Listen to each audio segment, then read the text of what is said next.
अब बात करते हैं क्वेश्चन नंबर 12 की। A triangle ABC is drawn to circumscribe a circle of radius 4 cm, radius 4, such that line segment BD and DC into which BC is divided by the point of point DF length 8 cm and 6 cm. Find the sides AB and AC. चलिए, सबसे पहले तो मैंने diagram बना लिया है। ये सब मुझे दिया हुआ है और मुझे याद रखना पड़ेगा कि जो रेडियस है वो कितनी सेंटीमीटर, 4 सेंटीमीटर। और मतलब ये जो ओडी है ये मेरी सर्कल की रेडियस है। अब मुझे निकालना है AB ये वाली साइड एंड AC ये वाली साइड। इस ट्राइंगल की मुझे जो तीसरी साइड है वो दी हुई है 6 और 8, मतलब प्लस होके 14 सेंटीमीटर जो मुझे टोटल दी हुई है। अब बच्चों ये मत बोलना कि ये इक्विलेटरल ट्राइंगल है तो 14 सेंटीमीटर तीनों की हो जाएगी, नहीं।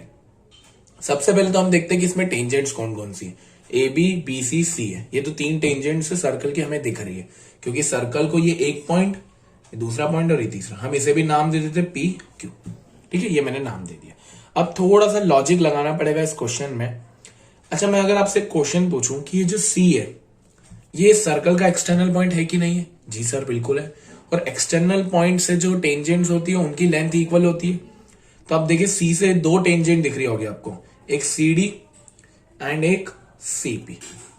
CD and CP same. अगर B पॉइंट भी देखूं तो भी वो एक्सटर्नल पॉइंट है, तो DB and QB। And A point से देखूं तो AP एंड AQ। तो ये दोनों, ये जितनी भी लिखी मैंने ये इक्वल होगी। तो क्या मैं ऐसा लिख सकता हूं, CD will be equal to CP, ये वाली इसके, PD will be equals to BQ and AP is equals to AQ। ये मैंने लिख दिया, ठीक है। अब मुझे एक चीज देखिए, अगर CD 6 सेंटीमीटर है और CP के बराबर है, अच्छा ये लिखा क्यों है, क्योंकि एक्सटर्नल पॉइंट ये C से, ये B से, ये A से। तो अगर CD 6 सेंटीमीटर है तो मैं बोल सकता हूं CP भी 6 सेंटीमीटर ही होगी। तो जैसे ये 6 सेंटीमीटर है और DB बराबर QB है तो ये भी 8 सेंटीमीटर होगा। अब काम और आसान हो गया है, क्योंकि अगर मुझे AC निकालना है तो मुझे बस अब AP निकालने की जरूरत रहेगी। जो भी मेरी AP आएगी मैं उसमें PC को ऐड कर दूंगा and same with the AB। तो काम करते हैं, मुझे पता है कि A पॉइंट से 2 टेंजेंट्स बन रही है, AP बराबर AQ। तो अपन एक काम करते हैं, let AP is equals to X। तो AQ भी X होगी, मतलब AP भी X, AQ भी X। चलिए, इतना तो समझ में आ गया। अच्छा, अगर मैं X की वैल्यू निकाल लूंगा तो मेरा काम हो जाएगा। चलिए, अब हम ये करेंगे कैसे, बहुत इंपॉर्टेंट क्वेश्चन है, अपने स्टैंडर्ड पेपर से रिलेटेड आ सकता है। सबसे पहले हम निकालेंगे एरिया ऑफ ट्राइंगल ABC। इसमें थोड़ा सा 9th क्लास का फंडा लगेगा। जब भी हम एक एरिया ऑफ ट्राइंगल लगाते तो हम हेरॉन्स फॉर्मूला से लगाते हैं। हेरॉन्स फॉर्मूला कुछ ऐसा था,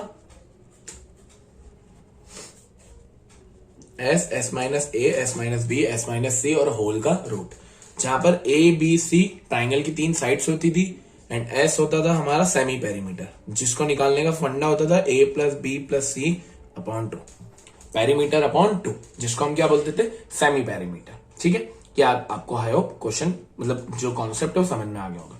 चलिए, अब सबसे पहले हम S निकालते हैं। S निकालने के लिए मुझे A, B एंड C होना जरूरी है। चलिए, हम मानते हैं कि ये मेरी A साइड है, ये मेरी B साइड है, ये मेरी C साइड है। C साइड तो मुझे दी हुई है 14 सेंटीमीटर। अब A साइड की बात करते हैं। A साइड ये है, A साइड में ये 6 और ये X है, तो क्या मैं इसको ऐसा लिखूं X प्लस 6? भैया X प्लस 6 नहीं होता, तो A को मैंने लिख दिया X प्लस 6। सेम अगर मैं AB को देखो तो मैं लिख सकता हूं X प्लस 8। ये मेरी 3 साइड्स हो गई। सेमी पेरीमीटर निकालूं तो X plus 6 plus X plus 8 plus 14 upon 2। चलिए, 6 प्लस 8 14, 14 प्लस 14 28 और X plus X 2X, 2X plus 28 upon 2। ठीक है, तो अब 2X प्लस 28, 2 में कॉमन निकाल लेता हूं तो अंदर बचेगा X प्लस 14 अपॉन 2। 2 से 2 कट गया तो मेरा सेमी पेरीमीटर कितना आया, X प्लस 14। ठीक है, अब अगर मेरा सेमी पेरीमीटर X प्लस 14 आ चुका है तो अब मैं इस फॉर्मूले में लगाकर आपको आंसर निकालूंगा। देखिए कैसे करेंगे। तो पहले मैं A लिख देता हूं। A हमारी थी X प्लस 6, B थी हमारी X प्लस 8 एंड C थी हमारी 14 सेंटीमीटर एंड जो हमारा S आया वो कितना है, X प्लस 14 सेंटीमीटर। चलिए, यही था ना, एक बार चेक कर लेते हैं। हाँ जी, यही था। चलिए, तो फॉर्मूला है S minus A, S minus B, S minus C and under root. चलिए, अंडर रूट ऑफ, ये एरिया ऑफ ट्राइंगल निकाल रहे हैं हम, एरिया ऑफ ट्राइंगल एबीसी। तो s x प्लस 14, अब x प्लस 14 वापिस माइनस, अब a मेरा x प्लस 6 है, बट क्योंकि बाहर माइनस लगा है तो ये वाला प्लस भी क्या हो जाएगा, माइनस हो जाएगा, ये आपको पता होगा। देन ये एक हो गया, फिर दूसरा x प्लस 14 अगेन माइनस, क्योंकि s माइनस बी सेम, इसमें भी माइनस हो जाएगा, तो x माइनस 8। देन वापस x प्लस 14 माइनस 14, क्योंकि c की वैल्यू मेरी कितनी 14। चलिए अब x प्लस 14 तो एज इट इज है। चलिए x से x गया, x minus x 0, 14 minus 6 8, x से x गया, 14 माइनस 8 6, 14 से 14 गया, बचा गया x। चलिए अब इनको हम मल्टीप्लाई करते हैं, x प्लस 14 एक ब्रैकेट में 8 6 है 48, 48 इंटू एक्स 48x। तो ये मेरा एरिया ऑफ ट्राइंगल एबीसी आ रहा है। अच्छा अब मैं सर इसको सॉल्व नहीं कर रहा हूं, क्योंकि आप अगर सॉल्व करेंगे तो और मुश्किल में आ जाएंगे। तो अब हम इतना तो कर लिया, अब हम क्या करते हैं, क्योंकि हमें रेडियस दी है सर्कल की 4 सेंटीमीटर, तो कहीं ना कहीं इसका भी कुछ यूज तो होगा ही होगा। चलिए ये जो P है, अगर मैं इसको O से ज्वाइन कर देता हूं, अगर मैं इसको O से ज्वाइन कर देता हूं तो मेरी OP भी रेडियस हो रही है, एंड सेम अगर मैं OQ को ज्वाइन कर देता हूं तो ये भी मेरी रेडियस हो रही है, जो कितनी होगी 4 और 4। अब एक काम करते हैं, AO को भी ज्वाइन कर देते हैं, CO को ज्वाइन कर देते हैं, एंड OB को ज्वाइन कर देते हैं। ये मैंने ज्वाइनिंग करी, क्या क्या ज्वाइन किया, AO OP OQ OC OB, AO OP OQ OC OB, ये सबको मैंने ज्वाइन कर दिया। ज्वाइन करने का कारण सिंपल सा है, रेडियस। अब देखिए, अच्छा बच्चों OC OB और AO इन तीनों को हम रेडियस नहीं बोलेंगे, क्योंकि सर्कल के बाहर वाले से मीट हो रही है, ठीक है। अब हम क्या कर सकते हैं, जो मैंने एरिया ऑफ ट्राइंगल एबीसी निकाला है, जो मेरा एरिया ऑफ ट्राइंगल आ रहा है, ये क्या आपको कुछ दिख रहा है कि एरिया ऑफ ट्राइंगल एबीसी या जो पूरा ट्राइंगल है वो कुछ 3 पार्ट्स में डिवाइड हो रहा है। कौन कौन से, सबसे पहले आप देखेंगे तो एक बन रहा है OCB, दूसरा बन रहा है AOC, एंड तीसरा बन रहा है AOB। तो क्या मैं ऐसा लिख सकता हूं, area of triangle ABC is equals to area of triangle OBC plus area of triangle AOC and plus area of triangle AOB। ठीक है, एरिया ऑफ ट्राइंगल एबीसी कितना दिया है, मैंने अभी निकाला है x प्लस 14 और अंदर 48x। अब ओबीसी का एरिया निकाले अपन, ओबीसी नॉर्मल ट्राइंगल का एरिया क्या होता है, half base into height.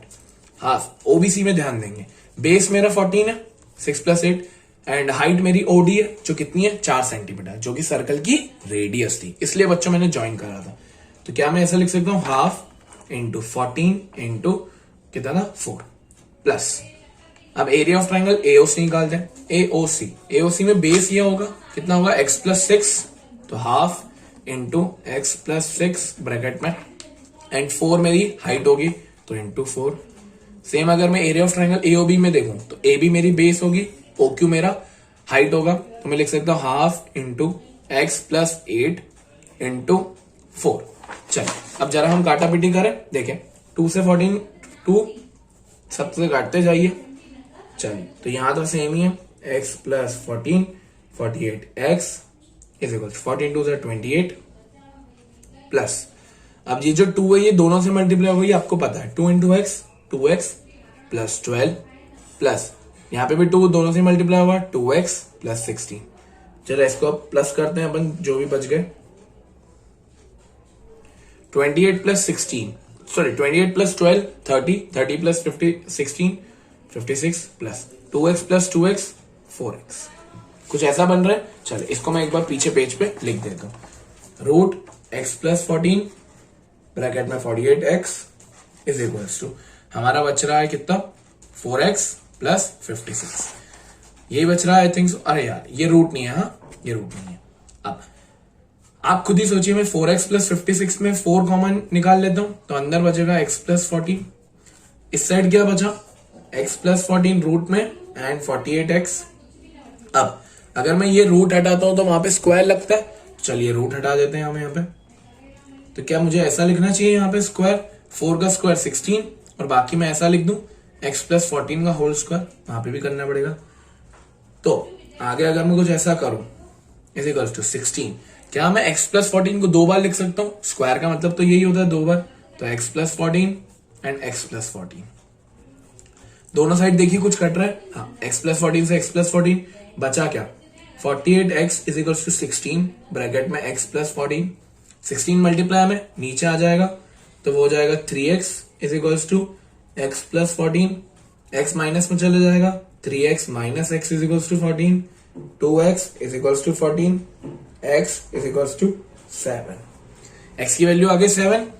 ab को मैंने क्या माना था, ab को आप देखेंगे तो मैंने माना था x प्लस 8, तो x प्लस 8 मतलब x प्लस 8, 7 प्लस 8 कितना हो गया 15 सेंटीमीटर। AC को मैंने क्या माना था x प्लस 6, तो वो हो गया 7 प्लस 6 13 सेंटीमीटर। ऐसे निकालेंगे आप AB और AC की वैल्यू। ठीक है, आई होप आपको क्वेश्चन क्लियर हो गया होगा। One of the important question है, 10 मिनट सिर्फ इसी क्वेश्चन को समझने में लगे, तो इस कारण से इंपॉर्टेंट है। चलिए तो अब बात करते हैं क्वेश्चन नंबर 13 की। क्वेश्चन नंबर 13 हमसे बोल रहा है कि prove that opposite sides of quadrilateral circumscribing a circle subtend supplementary angle at the centre. एक क्वाड्रिलेटरल बनाते हैं, उसके अंदर एक सर्कल्स बनाते हैं ABCD, और ये जो AB टेंजेंट है ये P पे मीट कर रही है, ये Q पे, ये R पे, ये S पे, और सर्कल का सेंटर बनाते हैं। वो क्या बोल रहा है कि जो अपोजिट साइड से क्वाड्रिलेटरल की जैसे DA एंड CB, वो सेंटर के ऊपर इक्वल एंगल बनाएंगे। पहले तो हम एंगल बना देते हैं, जैसे ये एंगल होगा एक, ठीक है। तो मुझे जो टू प्रूव रहेगा ये रहेगा कि एंगल DOA या AOD plus angle COB is equals to 180, ये इन दोनों के लिए। एंड अगर मैं DC और AB के लिए देखूं तो वो हो जाएगा angle DOC plus angle AOB is equals to 180 degree. ये मुझे करना है। चलिए तो अब मैं काम करता हूं, SO, OP, OQ and OR को नाम दे देता हूं। मुझे प्रूफ करना है कि ये वाला जो एंगल है इस एंगल के बराबर है, एंड ये वाला जो एंगल है इस एंगल के बराबर है। क्या आपको एक चीज दिख रही है कि आप 8 एंगल बनते हुए दिख रहे होंगे। जैसे मैं नाम कर दूं 1 2 3 4 5 6 7 8। अब हम क्या करते हैं, इन दो ट्राइंगल को लेते हैं। जैसे मैंने एक लिया in triangle SOA and triangle AOP, ये वाला और ये वाला, इन दोनों में मैं बोल सकता हूं कि AO is equals to AO common. मैं लिख सकता हूं AP बराबर AS, क्योंकि A एक्सटर्नल पॉइंट है और एक्सटर्नल पॉइंट से लेंथ इक्वल होती है। और मैं बोल सकता हूं SO बराबर OP, क्योंकि ये सर्कल की रेडियस है। चलिए तो बाय मैं बोल सकता हूं ट्रिपल S, ये दोनों ट्राइंगल तो कॉन्ग्रुएंट हो गए, एंड एंगल 1 एंगल 2 के बराबर हो गया, CPCT बोल सकते हैं। अगर सेम मैं ऐसा करूं इन दो ट्राइंगल में, इन दो ट्राइंगल में, इन दो ट्राइंगल में, तो क्या मैं ऐसा बोल सकता हूं कि 3 4 के बराबर हो जाएगा, 5 6 के बराबर हो जाएगा, एंड 7 8 के बराबर हो जाएगा। जी सर, आप ये बोल सकते हैं, बिल्कुल बोल सकते हैं, आप गलत नहीं बोलते। क्या मैं ऐसा लिख सकता हूं angle 1 plus angle 2 plus angle 3,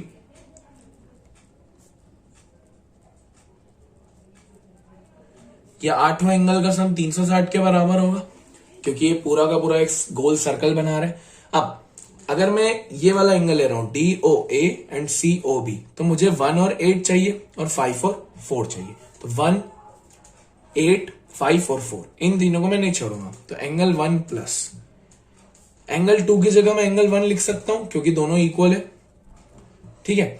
3 की जगह मैं 4 लिख सकता हूं, क्योंकि वो भी दोनों इक्वल है।